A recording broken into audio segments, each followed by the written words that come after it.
For as long as most of us can remember, China has been the world's factory, right? But that's changing, and it's changing fast. We're talking about a massive shift where Beijing isn't just content making our stuff anymore. They want to invent the very technology that runs our stuff. So let's get right into what this incredible transformation looks like. So here's what we're going to cover. We'll start with their big ambition, then dive into the key arenas, AI, space, and even the high seas. And then we'll zoom out to see the master plan that connects all these dots. And all of this really boils down to one huge question, maybe the question of our time. Is China about to become the world's new tech superpower? Let's take a look at the evidence. All right, first up, the big picture. We've got to understand the fundamental shift in their strategy. This isn't just about growing their economy. No, this is about completely reinventing their place in the world. Think about it like this. The goal is to stop being the world's assembly line and start being its R&D lab. They don't just want to build the phone. They want to design the AI, the chips, and the robots that make the phone possible. It's a straight-up leap from manufacturing to pure innovation. And if you want to see this ambition in action, look no further than the race for AI. I mean, this is it. This is probably the most important tech race of the 21st century, and China is absolutely all in. Okay, so for a long time, the thinking was pretty simple. If you want top-tier AI, you need top-tier American chips. That's it. And U.S. export controls were put in place to really lean on that fact, to kind of pump the brakes on China's AI development. But what if China just doesn't need those chips anymore? And that brings us to this, DeepSeek V4. Now, this is not just some new chatbot. We're talking about a beast of an AI model, a trillion parameters system. Just to give you a sense of scale, that means it has an almost unimaginable capacity to learn. It can process text, images, and video all in one go. And from what we're hearing, it's not just catching up. It's reportedly competing with, and in some cases beating, the big models coming out of the US. But here is the real kicker. This is the part that changes everything. The Financial Times is reporting that this model was built from the ground up to run on Chinese-made silicon, specifically from Huawei.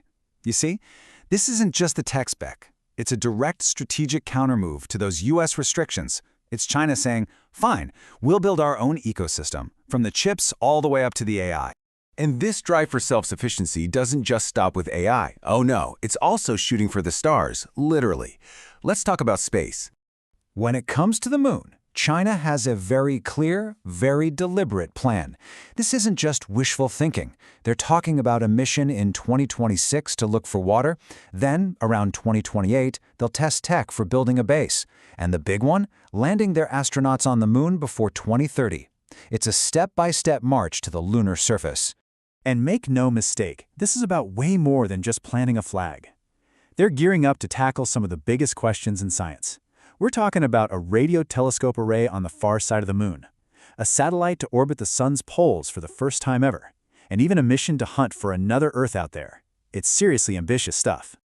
Okay, so from the depths of space, let's come back down to Earth, to the high seas, actually, because China's tech muscle is also flexing in a huge way in another critical area, naval power. This is where you see everything, advanced manufacturing, new materials, complex systems, all coming together. And this is the Fujian. It's China's third aircraft carrier, but it's their most advanced by a long shot. What makes it so significant? Well, it's the first supercarrier they've designed and built entirely on their own. For a long, long time, only a handful of Western nations could do that. That monopoly, it's over. And you can see the tech leap right here. The Fujian uses something called an electromagnetic catapult. Now that sounds complicated, but all you need to know is it's the latest and greatest way to launch jets off a carrier. Way more efficient than the old steam catapults that are still on a lot of US carriers. It's a huge deal and shows just how quickly they're closing that tech gap. Okay, so we've seen a breakthrough AI model, ambitious moon missions, and a next-gen aircraft carrier. But here's the most important thing to understand. None of this is happening in a vacuum. These aren't just one-off wins. They're all connected parts of a much, much bigger plan. And at the core of that plan is this official phrase, new, quality, productive forces. It sounds a bit like government speak, but it's the central idea in their latest 5-year plan.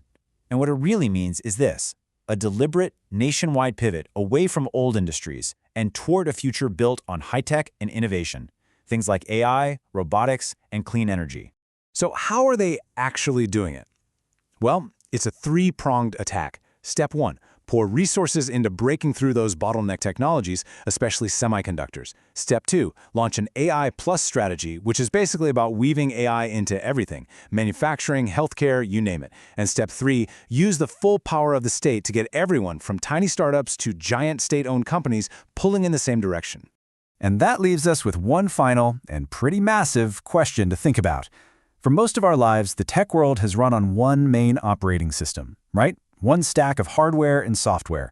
But now, we're watching China systematically build a completely separate, parallel system, from the chips themselves all the way up to the AI models running on them. So the question is, as this new stack comes online, how does it completely change the global balance of power, not just for us, but for the generations that come after?